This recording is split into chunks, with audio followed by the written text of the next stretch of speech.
അടൂരിൽ car ലോറിയിലിടിച്ച് അധ്യാപകയും bus ഡ്രൈവറും മരിച്ച സംഭവത്തിൽ കാർ ലോറിയിലേക്ക് മനഃപൂർവ്വം ഇടിച്ചു കയറ്റിയതാണെന്ന് സ്ഥിരീകരിച്ച് RTO എൻഫോഴ്സ്മെൻറ്റ് വിഭാഗം. കാർ അമിത വേഗതയിലായിരുന്നുവെന്നും ബ്രേക്ക് ഇടാൻ ശ്രമിച്ചില്ലെന്നും അനുജയും ഹാഷിമും സീറ്റ് ബെൽറ്റ് ധരിച്ചിരുന്നില്ലെന്നും ലോറിയിലെ ക്രാഷ് ബാരിയറും അപകടത്തിൻ്റെ ആഘാതം കൂട്ടിയെന്നും MVD റിപ്പോർട്ട്. തെറ്റായ ദിശയിൽ നിന്നുമാണ് കാർ ലോറിയിൽ ഇടിച്ചു കയറിയത് എന്നത് ഉൾപ്പെടെ വ്യക്തമാക്കുന്ന റിപ്പോർട്ട് RTO എൻഫോഴ്സ്മെൻറ്റ് വിഭാഗം ട്രാൻസ്പോർട്ട് കമ്മീഷണർക്ക് കൈമാറി. ഇതോടെ ലോറി ഡ്രൈവറെ കേസിൽ നിന്ന് ഒഴിവാക്കി. കണ്ടെയ്നർ ലോറി ഡ്രൈവർ വടക്കേ ഇന്ത്യക്കാരനായ റംസാനെതിരെ മനഃപൂർവ്വമല്ലാത്ത നരഹത്യയ്ക്ക് പോലീസ് കേസെടുത്തിരുന്നു. എന്നാൽ MVDയുടെ കണ്ടെത്തലോടെ ലോറി ഡ്രൈവർക്കെതിരെ ചുമത്തിയ മനഃപൂർവ്വമല്ലാത്ത നരഹത്യ ഒഴിവാക്കി പോലീസ് കോടതിയിൽ റിപ്പോർട്ട് നൽകി. അമിത വേഗതയിൽ മനഃപൂർവ്വം കാർ ലോറിയിലേക്ക് ഇടിച്ചു കയറ്റിയതാണെന്ന സ്ഥിരീകരണം വന്നതോടെയാണ് ലോറി ഡ്രൈവറെ കേസിൽ നിന്ന് ഒഴിവാക്കിയത്. കോട്ടയത്ത് ലോഡിറക്കി ശിവകാശിയിലേക്ക് പോവുകയായിരുന്ന ലോറി എന്നാണ് റിപ്പോർട്ടുകൾ. അതേസമയം അപകടത്തിൽപ്പെട്ട കാർ മുഹമ്മദ് ഹാഷിം വാങ്ങിയത് 2 മാസം മുമ്പാണെന്നും റിപ്പോർട്ടുകളുണ്ട്. പഴയ അടൂർ രജിസ്ട്രേഷനിലുള്ള ഈ കാറിൽ എയർ ബാഗോ ആധുനിക സുരക്ഷാ സംവിധാനങ്ങളോ ഉണ്ടായിരുന്നില്ലെന്നും വിവിധ റിപ്പോർട്ടുകൾ പറയുന്നു. അതേസമയം ആത്മഹത്യ ചെയ്യാനുണ്ടായ കാരണമാണ് പോലീസ് അന്വേഷിക്കുന്നത്. അനുജയെ കൊലപ്പെടുത്തി ഹാഷിം ജീവൻ ഒടുക്കിയതാണോ അതോ ഇരുവരും തീരുമാനമെടുത്ത് ആത്മഹത്യ ചെയ്തതാണോ എന്നിങ്ങനെയുള്ള കാര്യങ്ങളാണ് പോലീസ് അന്വേഷിക്കുന്നത്. ഇതിനായി ഇരുവരുടെയും മൊബൈൽ ഫോണുകളുടെ ശാസ്ത്രീയ പരിശോധന പൂർത്തിയാക്കണം. വാട്സപ്പ് ചാറ്റുകളും ഫോൺ വിളി രേഖകളും വീണ്ടെടുക്കണം. അതിനുള്ള പരിശോധനയിലാണ് സൈബർ വിഭാഗം.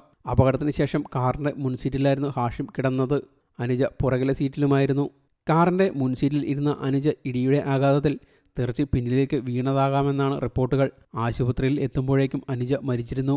അപകടത്തിൽപ്പെട്ട കാർ മുഹമ്മദ് ഹാഷിം വാങ്ങിയത് 2 മാസം മുമ്പാണെന്നും റിപ്പോർട്ടുകളുണ്ട്. പഴയ അടൂർ രജിസ്ട്രേഷനിലുള്ള ഈ കാറിൽ എയർ ബാഗോ ആധുനിക സുരക്ഷാ സംവിധാനങ്ങളോ ഉണ്ടായിരുന്നില്ലെന്നും വിവിധ റിപ്പോർട്ടുകൾ പറയുന്നു. അപകടത്തെപ്പറ്റി ലോറി ഡ്രൈവർ റഹ്മാനും മകൻ ഷാറുഖും പറയുന്നത് ഇങ്ങനെ: ഒരു വലിയ ശബ്ദമാണ് ആദ്യം കേട്ടത്. എന്നാൽ ലോറി 35 മുതൽ 40 കിലോമീറ്റർ വേഗതയിലാണ് സഞ്ചരിച്ചു കൊണ്ടിരുന്നത്. ആദ്യം ഒന്നും മനസ്സിലായില്ല.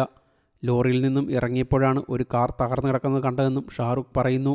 എന്നാൽ വിനോദയാത്രയ്ക്കിടെ അപ്രതീക്ഷിതമായിട്ടാണ് ഈ സംഭവങ്ങൾ ഉണ്ടായതെന്നും അനുജയും അധ്യാപക സുഹൃത്തുക്കളും സഞ്ചരിച്ചിരുന്ന ട്രാവലറിലെ ഡ്രൈവറും പറയുന്നു. പെട്ടെന്ന് ഒരു കാർ ട്രാവലറിന് കുറുകെ വെച്ചുവെന്നും ഡ്രൈവിങ്ങിൽ തൻ്റെ ഭാഗത്തു നിന്ന് എന്തെങ്കിലും തെറ്റുണ്ടായി എന്നാണ് ആദ്യം കരുതിയതെന്നും ഡ്രൈവർ പറയുന്നു.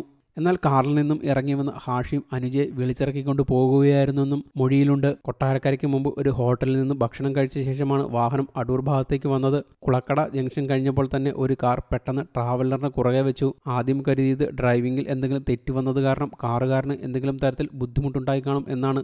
പക്ഷേ കാർ നിർത്തി ഒരാൾ കാറിൽ നിന്നിറങ്ങി ഏറ്റവും മുമ്പിൽ ഇടതുഭാഗത്തിരുന്ന അനുജയോട് ഇറങ്ങി വാടി എന്ന് പറഞ്ഞുവെന്നും ആദ്യം അനുജ ഒന്ന് പകച്ചുവെന്നും ഹാഷിം വീണ്ടും വാഹനത്തിനടുത്തെത്തിയപ്പോൾ സമീപം വരുന്ന അധ്യാപികയോട് അനുജൻ വിഷ്ണുവാണ് എന്ന് പറഞ്ഞ് ട്രാവലിൽ നിന്ന് ഇറങ്ങിപ്പോവുകയായിരുന്നുവെന്നും ഡ്രൈവറും സഹ അധ്യാപകരും പറയുന്നു.